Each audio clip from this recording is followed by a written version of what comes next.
उत्तर प्रदेश की राजनीति में कुछ बड़ा बदलाव हो सकता है। आप तीन नेताओं की भावभंगिमा देखिए। राहुल गांधी का बसपा सुप्रीमो मायावती पर अचानक हमला। लोकसभा चुनाव के समय ही वो साथ नहीं आई थी, लेकिन ये बात राहुल गांधी को अब क्यों याद आ रही है? चुनाव नतीजे आने के बाद भी उनको याद नहीं आई कि अगर मायावती साथ आ गई होती तो सरकार बन जाती विपक्षी दलों की, यानी भाजपा विरोधी दलों की।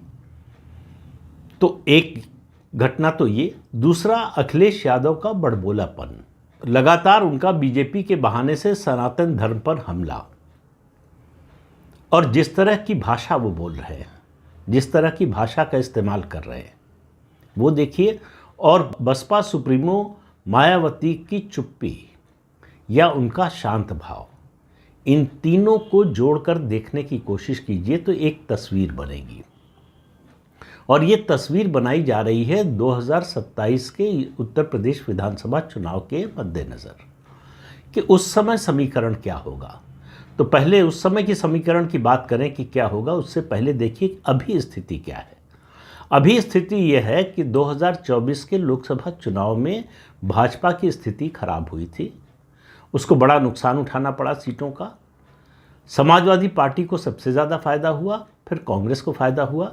बसपा की स्थिति भी खराब हुई बीजेपी के साथ साथ, उसका भी वोट शेयर घटा और कोई भी सीट नहीं मिली।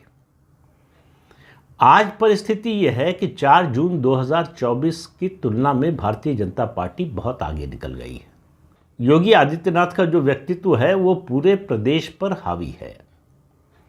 उनकी सरकार का कामकाज, उनका अपना व्यक्तित्व, राजनीति में इस तरह की शुचिता और ईमानदारी का उदाहरण इससे पहले कब देखने को मिला था, आपको अपने दिमाग पर जोर डालना पड़ेगा।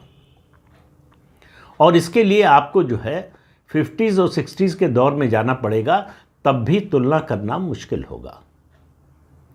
तो अभी जो स्थिति है भाजपा की, 2027 का चुनाव ऐसा लगता है कि जीता हुआ है उसका। अब ये क्यों कह रहा हूं मैं, इसकी बात आगे करता हूं। दूसरा देखिए समाजवादी पार्टी की स्थिति। समाजवादी पार्टी और कांग्रेस दोनों की स्थिति देखिए। 2024 के लोकसभा चुनाव में 37 सीटें मिली समाजवादी पार्टी को, 6 सीटें मिली कांग्रेस पार्टी को। और उसकी पृष्ठभूमि देखिए, 2014 और 2019 दोनों चुनाव में समाजवादी पार्टी को लोकसभा की 80 में से सिर्फ 5 सीटें मिली